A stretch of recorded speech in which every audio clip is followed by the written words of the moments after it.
You found Michigan's retirement coach, Mike Douglas. When the stock market is volatile, you feel like you should be doing something. You are hardworking. You are proactive. You're not a quitter. I should do something. But what is it? Because I don't want to mess this whole thing up by meddling. I feel like that's how most smart investors are. It's like, I want to be proactive, but I don't want to mess this whole thing up, especially if you are at the phase of life where you're reaching out to somebody like Mike Douglas. You're close to retirement or you've just retired and you want to make sure that you're going to be good for these retirement years. Well, we got to ask Mike how to manage all the volatility that we've been seeing as of late. As of this time, we're recording this podcast on March 31st, 2025. It seems like week in, week out, just depending on what the president talks about as far as tariffs or wanting to take over Greenland or what. And this is this is not a political conversation. This is just what we're seeing happen in the markets, reaction. So I'm Heather Branch. This is certified financial planner, Mike Douglas, Michigan's retirement coach, here to help us understand. Probably safe to say, though, when it comes to the market, is there really any understanding? I mean, if we're being honest with ourselves. It's a lot. Right now, there's a very interesting thing. There's a couple things, and I'm going to nerd out a little bit. Excellent. I love to do. You love nerding out. There's two things going on. There's a major tech pullback, which we were due for, and then there's also President Trump stuff. So it's like you got two things happening at one time, and both are having a negative effect on the market. Mm-hmm. The one needed to happen, and it's a good reset. The other one, we'll see. Okay. Well, when it comes to some to-do items, because that's the thing I'm always asking you on this podcast. It's like, okay, let's give listeners to-do items, action items, steps they can take when there is volatility in the market and you want to be doing something, but you're not sure what. Carrie Hannon, when she was on Yahoo Finance talking about a few easy steps to follow, here's what she said.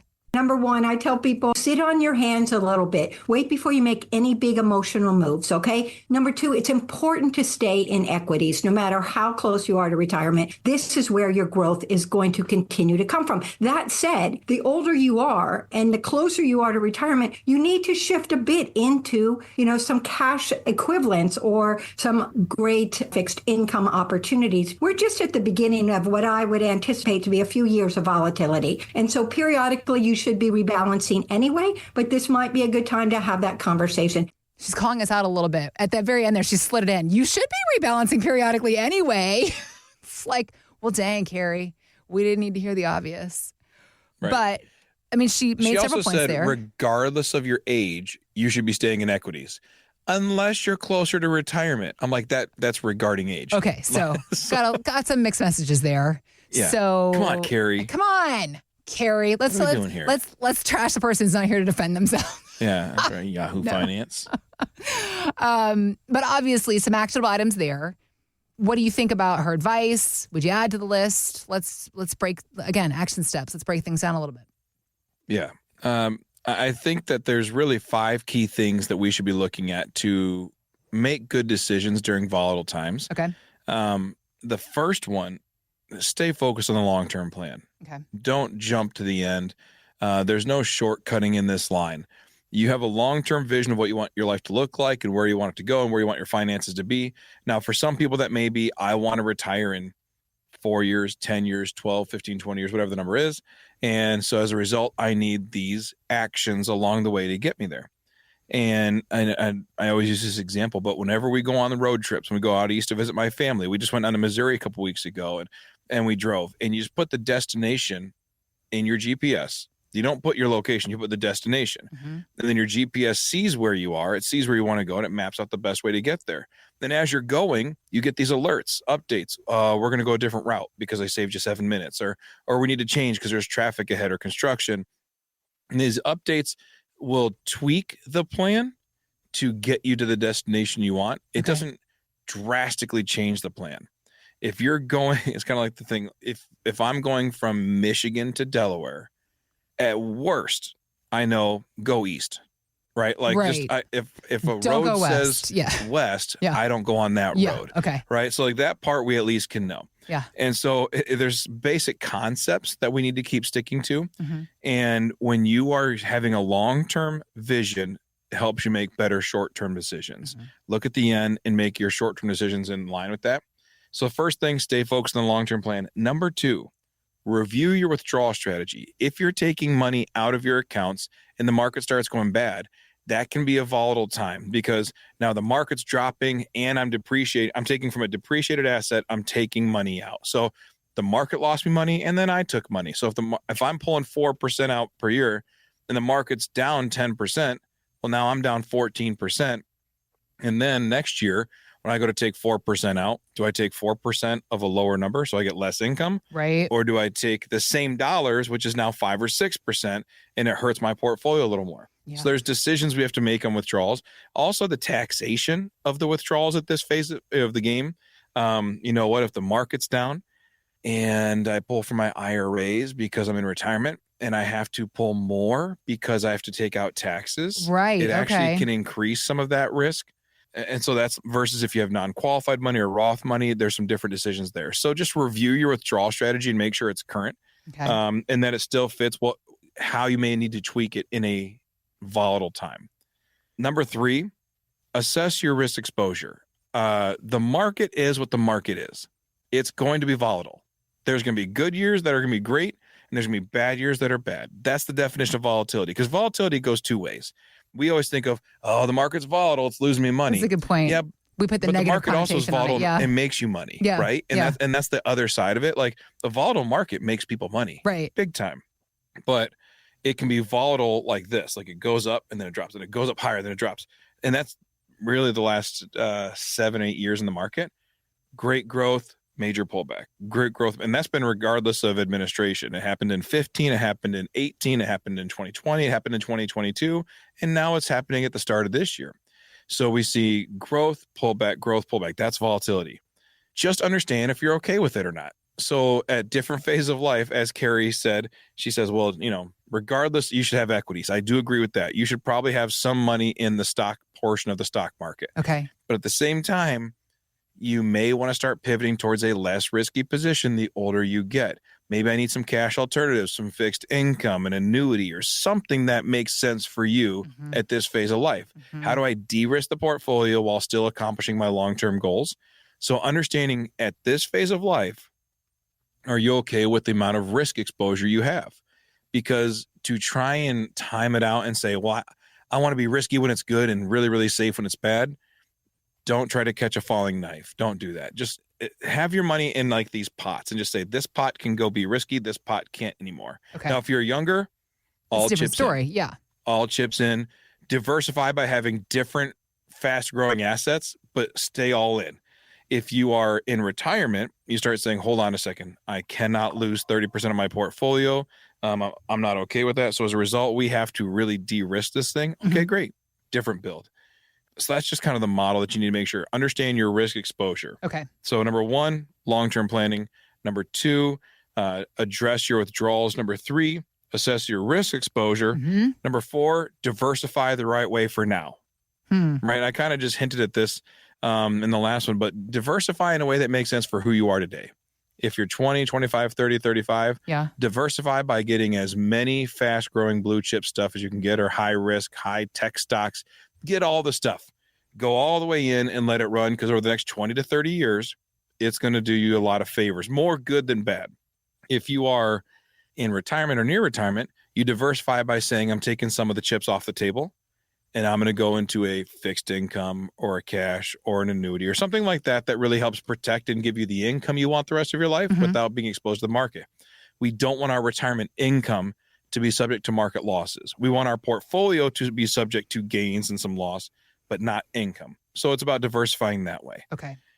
The last thing, avoid panic selling and market timing. That's the catching the fallen knife we just talked about. We talked about this before, the Amazon cart rule. If you have an Amazon shopping cart and you put something into it, you should make yourself wait 24 to 48 hours before you buy it. Now, unless this is like an absolute right. I need this right. I'm out of toothpaste and I'm thinking about it right now. Add to cart, can be delivered by tomorrow or whatever. Fine. And that's not what we're talking about. We all know what we're talking about here. It's 11:30 at night and you're just, on your phone or whatever else. Doom scrolling. See something and you're just like, ooh, that could be cool. I need it. That could be good.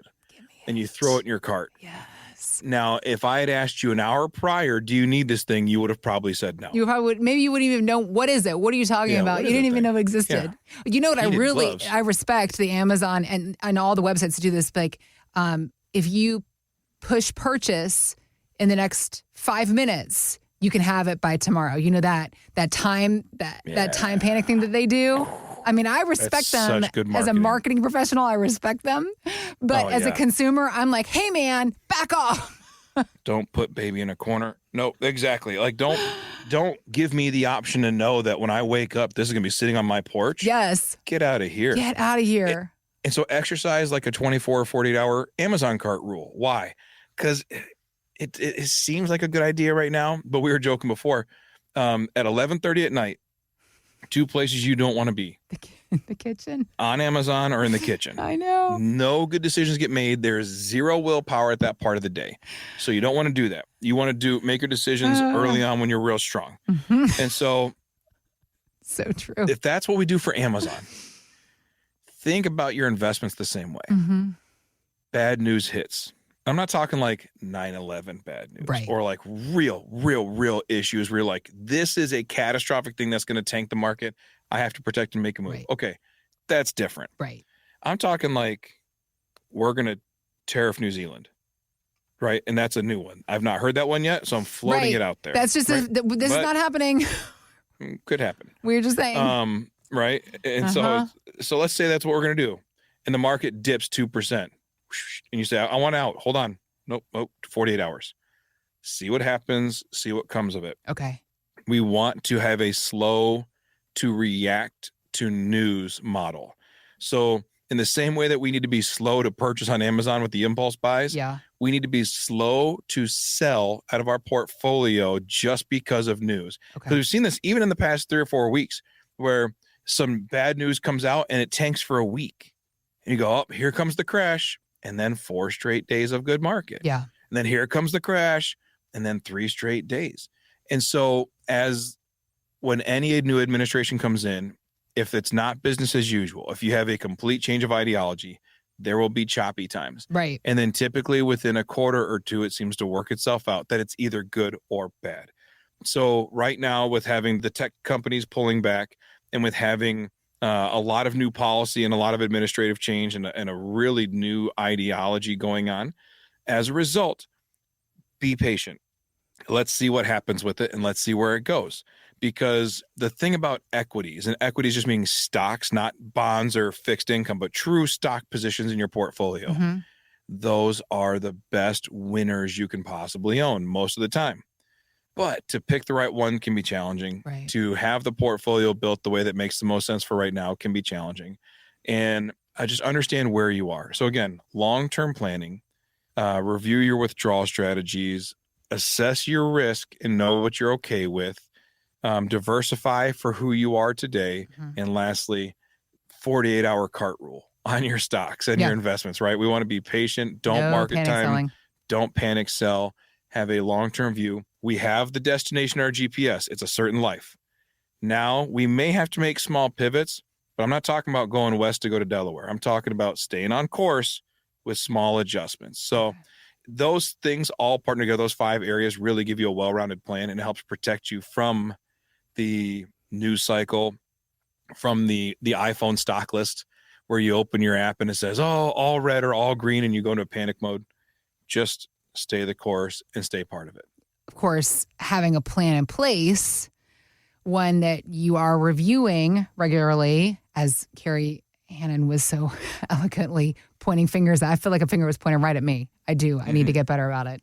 But when it comes to having a plan in place, when it comes to having somebody by your side to run things by, I think that's another huge asset that you might offer to the folks you work with when they feel like when they want to hit that panic sell button, they can call you and be like, I want to hit the panic sell button.